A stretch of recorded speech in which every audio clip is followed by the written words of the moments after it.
Bismillahirrahmanirrahim. Assalamualaikum warahmatullahi wabarakatuh.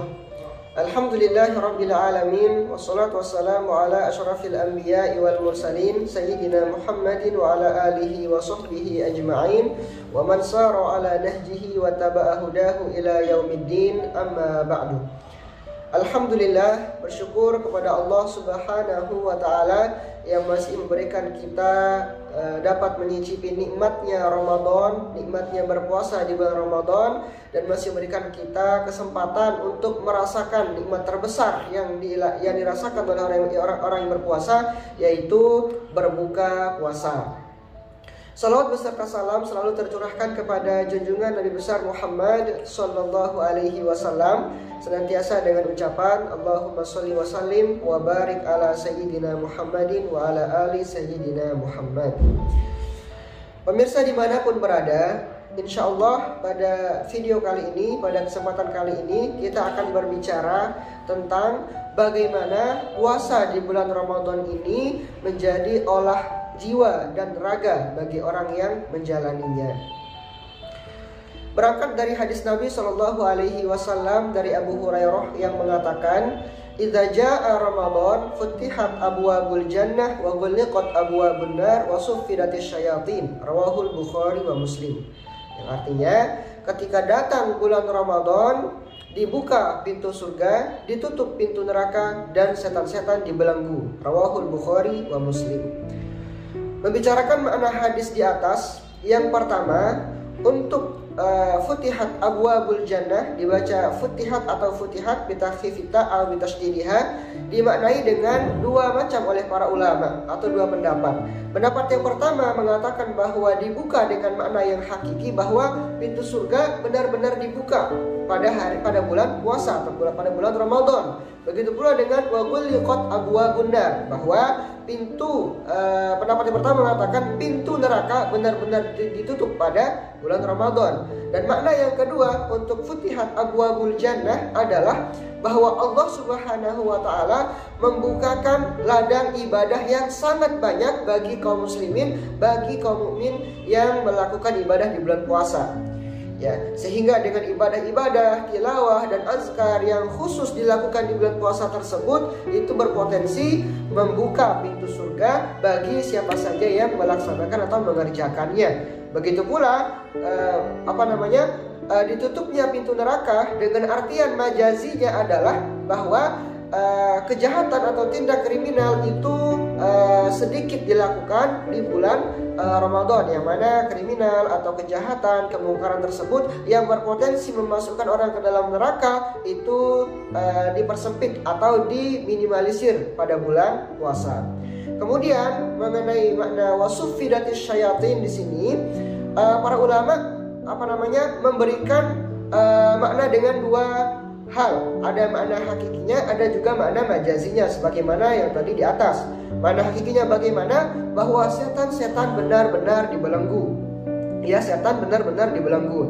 Dan dibelenggunya setan bagaimana caranya? Ada tiga pendapat para ulama. Yang pertama mengatakan bahwa setan itu dibelenggu hanya untuk mereka yang menjalankan puasa dengan menyempurnakan syarat dan rukunnya. Jadi di antara sekian banyak orang yang berpuasa, siapa di antara mereka yang menjalankan rukun puasa dan syarat puasa dengan baik dan benar, maka setan itu dibelenggu daripada mereka. Setan tidak akan bisa mengganggu mereka, ya. Karena puasa yang benar-benar puasa ini menjadi tameng atau pelindung bagi mereka. Sebagaimana sabda Nabi mengatakan, al-wasaumu junnatun. Kemudian yang kedua, makna dibelenggu adalah dibelenggu dengan makna yang aglabiyahnya. Jadi di sini qadiyahnya muhmalah, setan-setan dibelenggu, tetapi tidak semua setan, ya. Sehingga ada kemungkinan setan yang tidak dibelenggu juga, begitu. Setan dibelenggu, tetapi kebanyakannya, sebagiannya tidak dibelenggu. Ini makna yang kedua, cara setan dibelenggu, ya.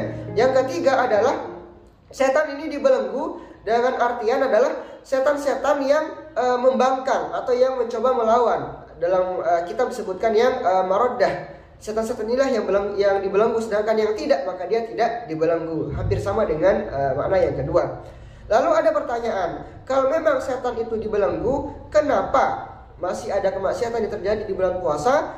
Jawabannya adalah bahwa untuk terciptanya atau terjadinya suatu kemaksiatan, bukan setanlah satu-satunya faktor atau sebab, melainkan banyak sebab-sebab yang lain yang yang menyebabkan terjadinya kemaksiatan atau kemungkaran dilakukan, seperti itu, seperti hawa nafsu, kemudian adat yang sudah biasa dilakukan, dan juga syaiton al-ins atau setan dari golongan manusia, itu juga berpotensi melahirkan adanya kemaksiatan.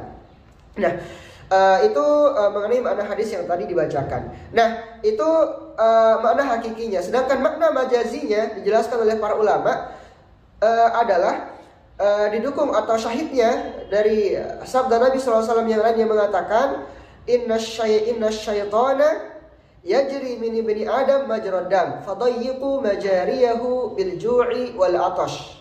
Yang maknanya adalah sesungguhnya setan itu mengalir di dalam tubuh manusia itu dari peredaran darahnya, pembuluh darah, ya. Maka sempitkanlah pembuluh darah itu dengan apa? Dengan lemahkanlah setan itu, ya. Dengan apa? Dengan cara kita lapar dan juga haus. Makanya ketika orang itu berpuasa, ya, itu akan melatih kesabaran dia, ya, meningkatkan kebersihan jiwanya, karena setan itu tidak terlalu berdidaya, tidak terlalu mampu untuk mengganggunya. Kenapa? Karena aliran darah yang menyempit tadi, sehingga menyempitkan ruang gerak syaitan, ya, pada diri seorang yang berpuasa tersebut, ya.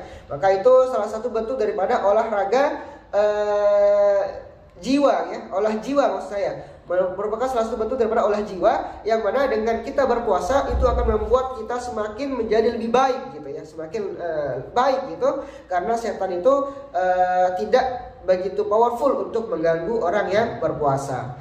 Lalu bagaimana dengan fungsi atau faidah atau manfaat berpuasa untuk jiwa seorang mukmin? Dalam hal ini kita merujuk kepada hadis Nabi Shallallahu Alaihi Wasallam yang mengatakan, sumu tasihhu, berpuasalah maka kalian akan selalu dalam keadaan sehat, gitu, ya. Nah, kemudian hadis Nabi juga yang mengatakan bahwa man kasura ta'amuhu kasura azabuhu, barang siapa yang banyak makannya maka banyak pula penyakitnya, gitu. Jadi karena kita banyak makan, ya, kita nggak tahu dalam makanan kita mengandung apa dan sebagainya, sehingga menyebabkan penyakit. Sehingga berpuasalah itu salah satu yang paling efektif untuk meminimalisir hal itu terjadi, meminimalisir zat-zat yang tidak kita butuhkan itu, dan juga untuk mengistirahatkan lambung kita tidak bekerja terus-menerus, ya. Begitu pula penelitian dari sains yang mengatakan bahwa ketika orang berpuasa itu membuat kita lebih bugar dan sebagainya, itu menunjukkan bahwa puasa ini bermanfaat baik bagi jiwa seorang mukmin dan baik buat raganya juga, gitu.